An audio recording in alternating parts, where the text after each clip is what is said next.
안녕하세요. 반갑습니다. 제가 어제 뉴스를 봤는데, 혁신학교 설립을 반대한다는 그런 학부모님들이 시위하는 장면을 봤습니다. 혁신학교는 어떤 진보적인 학교인데요. 어, 입시 위주의 그런 획일화된 교육 체계를 벗어나서 자기 주도적이고 창의적인 학습 능력을培養한다. 이런 목표로 이렇게 설립된 학교인데요.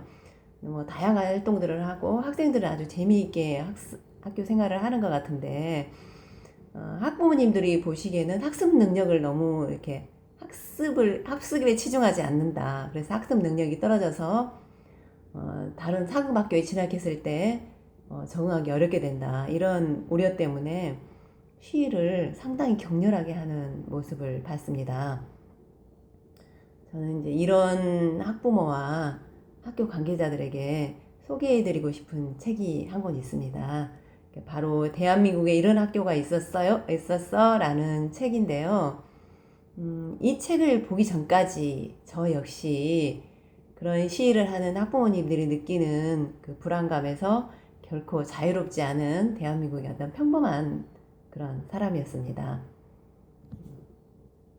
그런데 이 책을 읽으면서 대부분의 그 한국 사람들이 생각하는 성공의 공식이 정말로 우리 아이들을 행복하게 하는 공식이 아니구나 하는 것을 알게 되었습니다. 그러니까 우리 대부분 이렇게 생각하지 않습니까? 학교에서 좋은 성적을 거두면 또 좋은 대학에 가고, 좋은 대학을 나오면 좋은 직장에 취업할 수 있는 기회가 더 많아지고, 또 돈을 많이 받는 어떤 좋은 직장에 취직을 하면 성공을 한 것이고, 우리는 그래서 더 행복한 삶을 살 수 있을 것이다 라는 어떤 많은 사람들 안에 그냥 다 그렇게 믿음이 있는 것 같은데요. 그 믿음이 정말 우리 아이들과 우리 사회에 정말로 약이 되고 있는지 아니면 독이 되고 있는지 점검을 한번 해볼 필요가 있을 것 같습니다.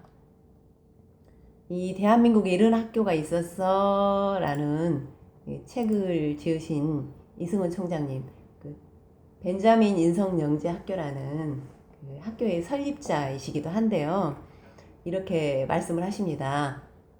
성적과 대학 외에는 어떤 것도 가치 있게 다루어지지 않는 교육 환경은 세상을 습득해가는 아이들에게 치명적인 결핍과 불균형을 안길 수 있다. 이 보이지 않는 폭력 속에서 아이들이 다치고 신음한다. 이렇게 말씀을 하십니다.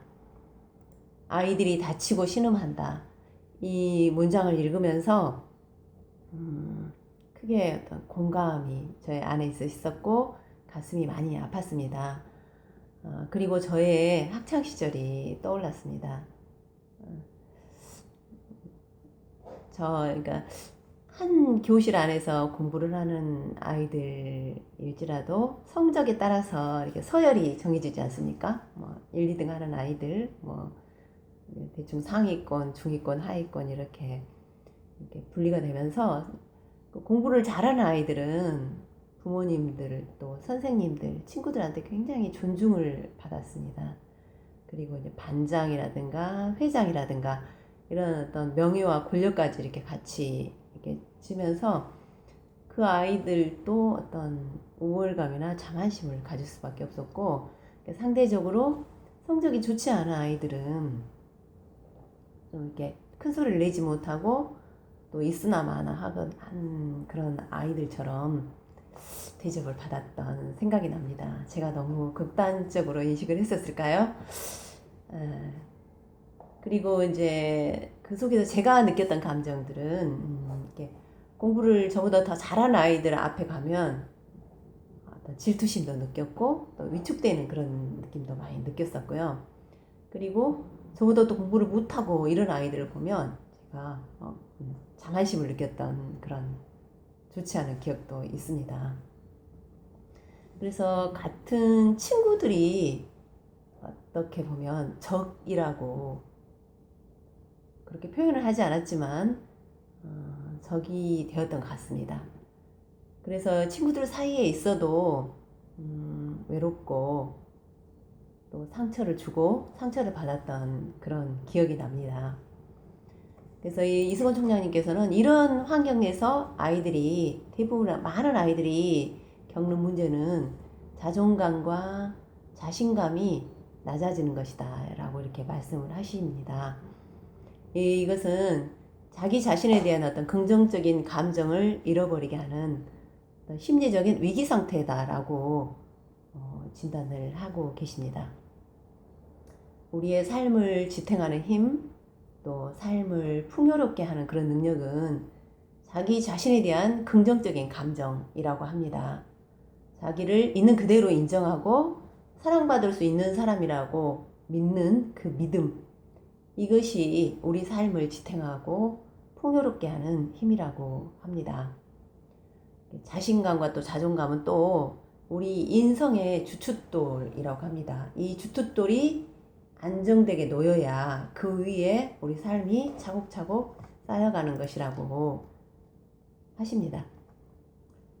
그래서 자기 자신과 자기 자신에 대해서 이렇게 사랑과 믿음을 가진 사람들은 다른 사람들이 막 자기를 압박을 하고 그래도 그 시선에 막 압도당하거나 눌리거나 해서 결코 작아지거나 위축되지 않는다고 합니다. 그리고 때로 실패를 경험할지라도 곧바로 다시 시작할 수 있는 의지를 낼 수 있는 거죠. 근데 자존감이 약했을 때는 그렇지 않지 않습니까? 그래서 이게 벤자민 인성영재학교라는 인성이라는 그 주춧돌을 가장 기본으로 생각하는 이 학교를 이승훈 총장님이 설립하셨는데요. 이 벤자민 인성영재학교에서 그 아이들이 성장해가는 성장기를 중심으로 해서 이 대한민국에 이런 학교가 있었어 라는 책이 쓰여져 있습니다. 여기에 등장하는 아이들이 1년간의 교육과정을 이렇게 통해서 성장하면서 그 제도권 교육 속에서 받았던 상처를 치유를 해가고 아주 밝고 건강한 인재로 성장하는 그런 모습을 사례를 중심으로 이렇게 보여주고 있는데요. 그걸 보고 있으면 정말로 마음에서 큰 감동이 일어납니다. 그리고 감동뿐만 아니라 저 자신이 갖고 있었던 여러 가지 상처가 치유가 일어나는 것을 느낄 수가 있었습니다. 교육이라는 게 이런 거구나. 그리고 자신감을 가진 아이들은 못하는 게 없구나 라는 걸 느껴지면서 우리가 어떤 갖고 있는 교육에 대한 그동안의 어떤 집단적인 신념, 편견 이런 것들 점검을 해보고 교육이 나아가야 될 방향에 대해서 한번 깊이 성찰을 해보는 기회가 됐으면 합니다. 이런 귀한 메시지를 주신 이승훈 총장님께 감사드리면서 마치겠습니다.